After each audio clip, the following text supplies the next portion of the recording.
कसे आहात सर्वजण? मजेतच असतात नाही का? झालं तुमचं सर्व कामं? माझी पण झाली बघा. काय असतं सांगू का?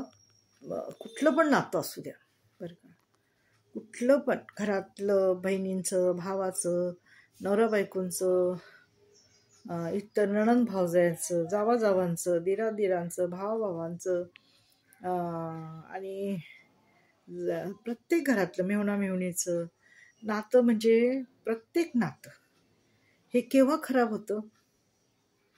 तिसरा व्यक्ती नाही काही करू शकत.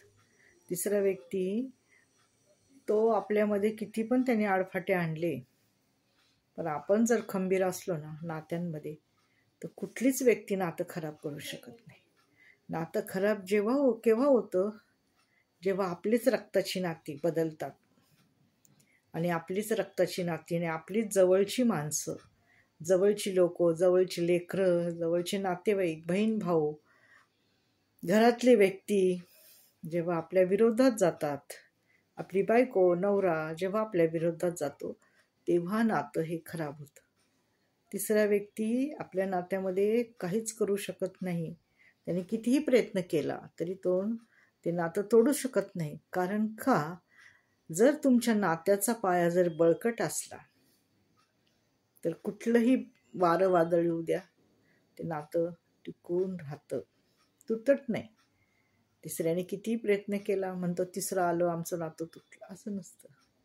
नातं ही आपलीच लोक तोडतात. आपल्याच जवळची लोक नात्यामध्ये विघ्न आणतात आणि नातं तोडून टाकतात आणि वाईट वागतात, आणि आपले वाईट दिवस विसरून जातात. म्हणजे आपल्याला ह्या माणसाची गरज होती, आपण आपल्या गरजेपुरतं ह्याला वापरून घेतला. मग ते कुणी असू द्या, आई मुलगी असू द्या, नवरा बायको असू द्या, भाऊ भाऊ असू द्या, जावा असू द्या, बहिणी बहिणी असू द्या, मग ह्याच्यामध्ये नात्यामध्ये वितुष्ट येतं. कारण का? एक व्यक्ती वापरून घेते आणि एक व्यक्ती वापरली जाते, असं आहे बघा नातं. आणि पैशामुळं पण फार नाती तुटतात. त्यामुळं तिसरी व्यक्ती काही करू शकत नाही हो. आपलं नातं जर घट्ट असलं ना, तर तिसऱ्या व्यक्तीचं काय? तेव्हा तुम्ही आपली नाती घट्ट करा.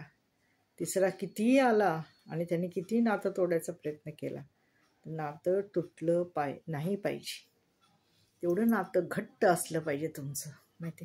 एकमेकावर तुमचा अढळ विश्वास पाहिजे की नाही, ही व्यक्ती अशी बोलणार नाही आणि ही व्यक्ती काही करणार नाही, ही माझ्या विरोधात कधीच जाणार नाही, कारण ही माझं सतत हित पाहत आलेली आहे. तिसऱ्या व्यक्तीने तुम्हाला किती सांगण्याचा प्रयत्न केला, पण तुम्ही ऐकणं न ऐकणं हे तुमच्या हातामध्ये आहे. आणि आपलं घर आपण कसं टिकवायचं हे आपल्या हातात आहे. धन्यवाद.